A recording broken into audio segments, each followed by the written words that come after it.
میں نے آئینے میں دیکھا، میرا عکس تھا ہو بہو مجھ جیسا۔ میں اس میں محو ہو گیا، اس کی حرکات و سکنات میرے جیسی تھیں۔ میں آگے بڑھتا گیا، وہ آگے بڑھتا گیا۔ میں پیچھے ہٹا، وہ پیچھے ہٹ گیا۔ میں چھپ گیا، وہ چھپ گیا۔ یہ عجیب کھیل تھا۔ میں سوچتا کہ اصل میں کون ہے، آئینے کے اندر یا باہر؟ ایک اصل ہے، دوسرا عکس ہے، اور اصل عکس کا عکس ہے۔ یہ سوچ بڑی اذیت ناک تھی۔ میں اس سے ہم کلام ہوا، وہ خاموش تھا۔ مجھے عجیب محسوس ہوا، عکس اصل سے مختلف معلوم ہوا۔ وہ ہمیشہ خاموش رہا اور میں بولتا رہا۔ ایک دن میں نے اس سے پوچھا، تم بولتے کیوں نہیں؟ وہ مسکرایا اور چپ رہا۔ کمرے میں سناٹا تھا۔ میں نے پھر سوال کیا، تم بولتے کیوں نہیں؟ اس نے کہا، میں بولوں گا تو تم برداشت نہ کر سکو گے۔ بس اتنا سن کر ہیبت طاری ہو گئی، کب کپی طاری ہو گئی، اور پھر معلوم نہیں کیا ہوا۔ نامعلوم آئینے میں سما گیا، وہ آئینے سے باہر نکل آیا۔ بہرحال برداشت سے باہر تھا، جو ہوا سو ہوا۔ اس دن سے آئینہ ٹوٹ گیا، آئینے کی ضرورت بھی نہیں تھی۔ وہ اور میں ساتھ ساتھ تھے۔ اس دن سے مجھے ہر شے بدلی بدلی نظر آنے لگی۔ مشرق سے نکل کے مغرب میں ڈوبنے والا سورج یوں معلوم ہوا کہ یہ نہ کہیں سے نکلتا ہے نہ ڈوبتا ہے۔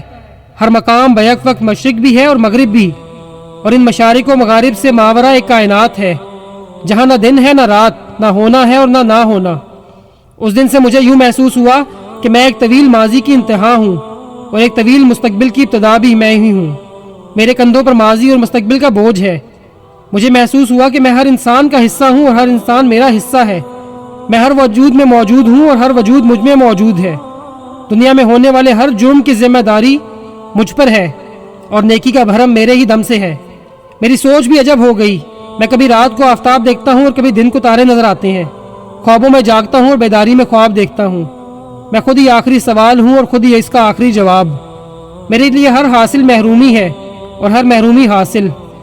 اب میں جانتا ہوں کہ خوشی غم دینے کے لیے آتی ہے، اور غم خوشی کا پیش خیمہ ہے۔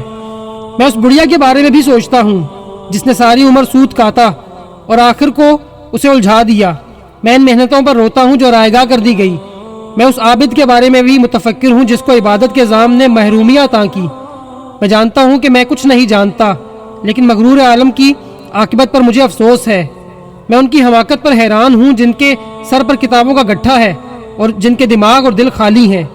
میں سوچتا ہوں کہ پہاڑوں کے دامن میں مٹی کس طرح آئی، اور یہ کہ دریا رواں کیوں ہے، سمندر ساکن کیوں ہے، آنکھ بنانے والا کتنا بصیر ہوگا اور کان بنانے والا کس طرح کی سماعت رکھتا ہوگا۔ میں تحیر میں ہوں کہ کسی درخت کا کوئی پتا کسی پتے سے نہیں ملتا۔ ہاتھی کو پیدا فرمانے والا چونٹی کو کس طرح تخلیق کرتا ہے۔ میں اپنے دوسرے میں سے نجات چاہتا ہوں، لیکن اس کی گرفت مضبوط ہوتی جا رہی ہے، اور وہ مجھے عجیب داستانیں سناتا ہے۔ وہ کہتا ہے کہ یہ کائنات ایک راز ہے، گہرا راز۔ رنگ آواز پیدا کرتے ہیں اور آواز کا رنگ ہوتا ہے۔ عجیب کشمکش کا عالم ہے۔ سوچتا ہوں تو خیالات تھک جاتے ہیں۔ انسان دنیا میں کیوں آتا ہے، اور اگر آیا ہے تو جاتا کیوں ہے؟ میں سوچتا ہوں کہ لامکاں میں رہنے والا ہر مقام میں موجود کیسے ہے؟ اگر موجود ہے تو لامکاں کیا ہے؟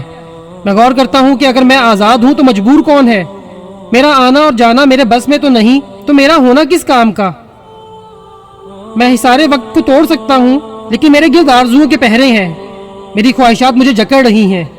میں اپنی ملکیت کی ملکیت بن چکا ہوں۔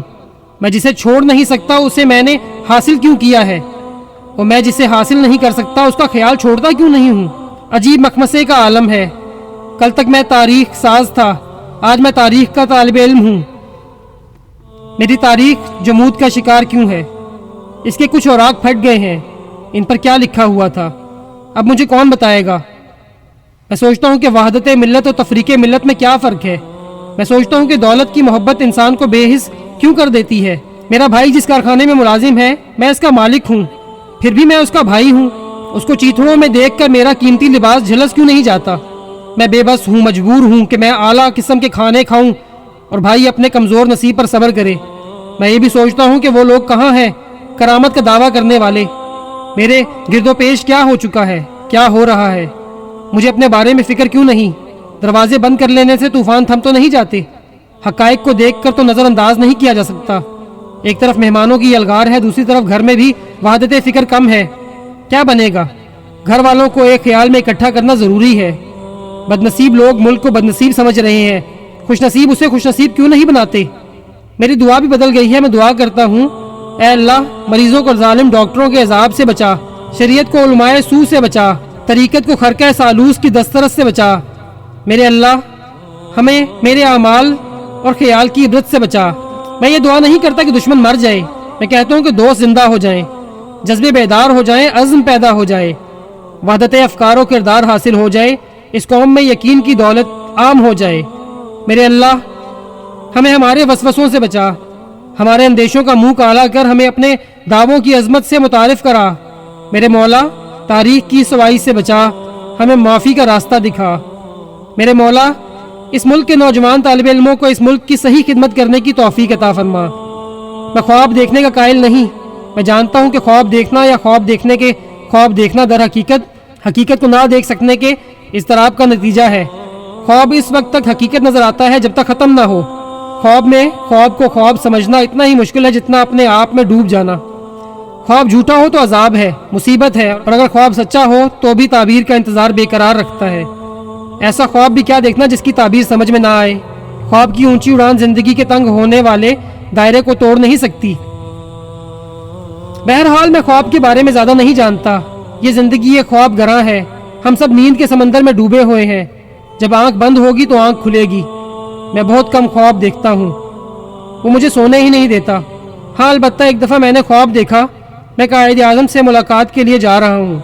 اچانک مجھے خیال آیا کہ میں بہت سے سوالات کو جوابات کے حوالے سے پہچانتا ہوں، لیکن قائد اعظم نے مجھ سے کوئی سوال پوچھ لیا تو شاید میرے پاس کوئی جواب نہ ہو، میں ملاقات کیے بغیر واپس لوٹ آتا ہوں۔ بڑا نادم ہوتا ہوں کہ میرا علم ناقص تو نہیں، میں عجیب تکلیف میں ہوں، اس کا شاید علاج نہیں ہو سکتا۔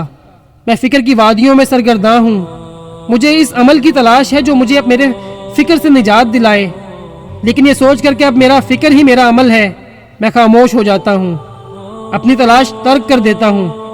مجھے مستقبل پر اعتماد ہے، مجھے اس کی رحمت پر یقین ہے، میرے عمل کی کوتاہی مجھے اس کے فضل سے محروم نہیں کر سکتی، اس کی عطا میری خطا سے بہت وسیع ہے، میرے ملک کی عزت اس کے نام کی عزت سے وابستہ ہے، اس لیے مجھے مایوسی نہیں ہو سکتی۔ ملک عطا کرنے والا اس کی بقا کا انتظام فرمائے گا۔ مجھے ہر انسان دکھی نظر آتا ہے، اور ہر انسان دکھ کا باعث بھی اور دکھ کا مداوا بھی۔ ہر بیماری اپنے قریب ہی اپنا علاج رکھتی ہے۔ اب میں سوچ رہا ہوں کہ مجھے اس ساتھی سے نجات حاصل کرنی چاہیے جس نے میری سوچ کو پراگندہ کر دیا ہے۔ مجھے دوسروں سے مختلف خیال کا کیا حق ہے؟ لوگ جو کچھ کر رہے ہیں ٹھیک ہی ہوگا، خدا کرے ایسا ہی ہو۔ میں تو اپنے بارے میں ہی سوچتا ہوں، مجھے بھی غافل ہونے کا حق ہے، یہ حق مجھے ملنا چاہیے۔